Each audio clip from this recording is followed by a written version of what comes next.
भगवान की इस पावन संगत में आपका हार्दिक स्वागत और अभिनंदन। पिछले अध्याय में हमने विश्वरूप दर्शन किए और भगवान ने हमें अनन्यता प्राप्त करने के लिए आवश्यक 5 उपाय बताए। उन्होंने स्पष्ट समझाया कि ज्ञातुम दृष्टुम प्रविष्टुम की स्थिति अनन्य भक्ति से ही संभव है। आज हम 12वें अध्याय का अभ्यास प्रारंभ करेंगे, जिसका प्रारंभ भगवान के कथन से न होकर अर्जुन के प्रश्न से होता है। यही इस अध्याय की विशिष्टता है कि यहाँ अर्जुन स्वतः के लिए नहीं बल्कि हम सब के लिए प्रश्न पूछ रहा है। एवं सतत युक्ताये भक्तास्त्वां पर्युपासते ये चाप्यक्षरम अव्यक्तम तेषां के योग वित्तमा। कि हे प्रभु, सतत युक्त होकर अनेक लोग तुम्हारे निराकार अव्यक्त रूप की उपासना करते हैं, तो अन्य अनेक लोग तुम्हारे व्यक्त रूप की उपासना करते हैं। मुझे ये बताइए भगवान कि इन दोनों में से कौन सा मार्ग स्वीकार्य है। उत्तर में भगवान तुरंत बोलना शुरू करते हैं, परंतु वे सगुण निर्गुण की चर्चा न करके प्रथम भक्ति व उपासना इनका रहस्य बताते हैं। मय्यावेश्य मनो ये माम नित्ययुक्ता उपासते श्रद्धया परयोपेतास्ते मे युक्ततमा मतः। ये श्लोक भक्ति का मूल है। शास्त्री जी कहते हैं कि संपूर्ण मूर्ति पूजा का रहस्य भगवान ने इस श्लोक में बता दिया है कि सगुण में मयि मनः आवेश्य और निर्गुण निराकार में मयि मनः न आवेश्य। कि निर्गुण निराकार में चित्त एकाग्र करना अत्यंत कठिन है। केवल विचारों में चित्त एकाग्र नहीं होता, उसके लिए कोई न कोई आधार आवश्यक होता है। इसलिए मूर्ति पूजा पूर्णतः शास्त्रोक्त है। अब तू ही विचार कर कि तू चित्त किसमें एकाग्र करेगा, सगुण में या निर्गुण में। यहाँ शास्त्री जी ने एक टिप्पणी की है कि केवल ईश्वर का गुणानुवाद गाना और घी का दिया जलाना, इसका अर्थ भक्ति पूरी हो गई, ऐसा नहीं है। स्तोत्र पठन, घी का दिया, अगरबत्ती, धूप, ये सब साधन केवल वातावरण निर्मिति के लिए हैं। मुख्यतः चित्त एकाग्रता यही भक्ति है और भक्ति को जागृत करने के लिए ही अन्य सब क्रियाएं हैं। इन सब से एक वातावरण तैयार होता है। भक्ति रस जागृत होने के बाद चंद लम्हों के लिए भी यदि हम उस शक्ति से एकाग्र हुए तो वो हमारी भक्ति है। भगवान ने यहाँ यही बताया है कि भक्ति का रहस्य व अर्थ चित्त एकाग्र करने में ही है। उसे हमारे नमस्कार की आवश्यकता नहीं। हम जो इस विशाल सृष्टि की दृष्टि से अत्यंत शूद्र पामर कीट हैं, नमस्कार करके उस महान तेजस्वी सृष्टि निर्माता को क्या प्रमाण पत्र देंगे।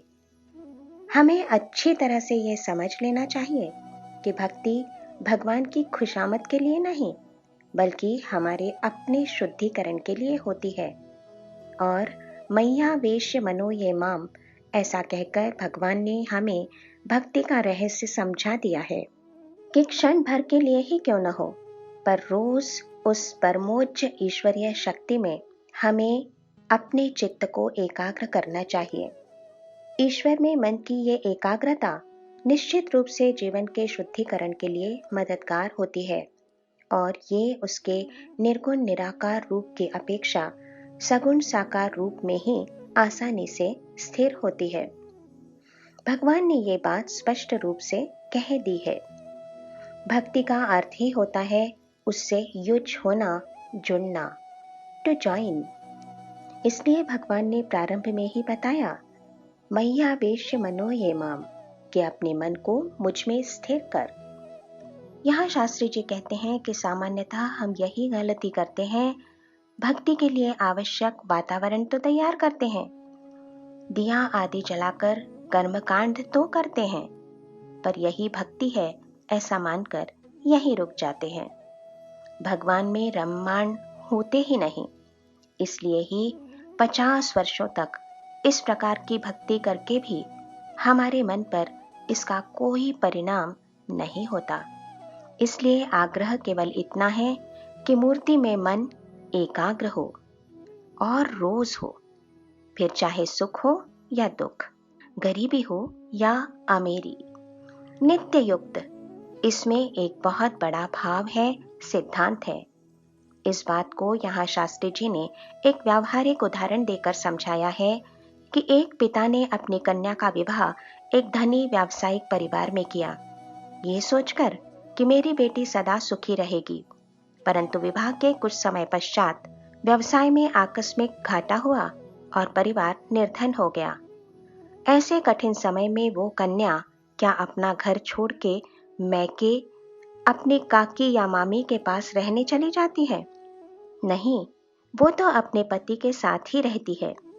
इसी तरह हम सबका स्वामी वही परमात्मा है। हमें उससे सदा युक्त रहना चाहिए।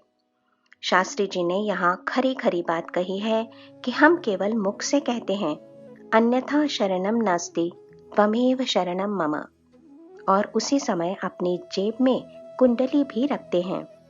हमारे इस वर्तन का क्या अर्थ है? क्या हमें ऐसा लगता है कि मेरा ज्योतिषी के पास जाना भगवान को दिखता नहीं? मुद्दा ये कि हमारी भक्ति में कृत्रिमता बिल्कुल नहीं होनी चाहिए। भगवान ने मैया वेश्य मनो ये माम में मन का और नित्य युक्ता उपासते में जीवन का समर्पण बताया है।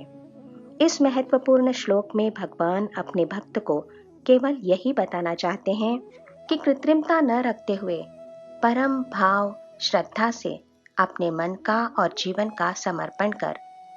आगे भगवान कहते हैं, ये तु सर्वाणि कर्माणि मयि सन्न्यस्य मत्पराः अनन्येनैव योगेन माम ध्यायन्त उपासते, कि अपने समस्त कर्म मुझे संन्यस्त कर।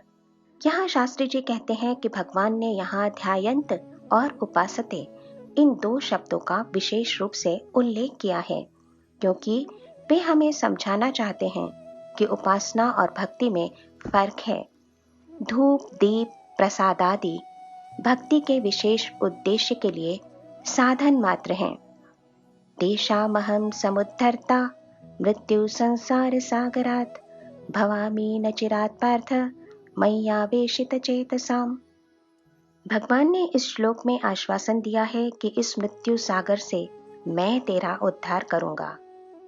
शास्त्री जी ने यहाँ एक सुंदर टिप्पणी की है कि भगवान का ये आश्वासन गीता का प्राण है।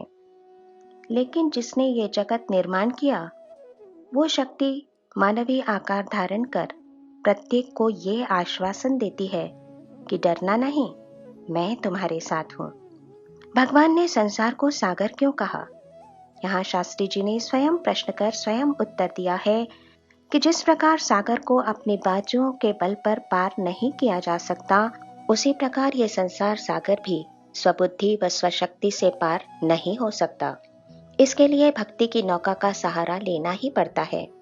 फिर भक्ति के लिए एक आलंबन को स्वीकार करना पड़ता है और उसमें चित्त को एकाग्र करने का अभ्यास करना पड़ता है। अव्यक्त परमात्मा का व्यक्तिकरण इसमें हमारी सहायता करता है। फिर स्वयं भगवान तो हमारी सहायता के लिए हमारे साथ है ही, वे हाथ पकड़ हमें किनारे लगा देते हैं। इस प्रकार यहाँ भगवान ने सगुणों उपासना का महत्व बताकर हमें समझा दिया है कि पुरुषार्थ तो स्वयं हमें ही करना पड़ेगा। आज इतना ही याद रखते हैं और यहाँ विराम लेते हैं। जय श्री कृष्ण।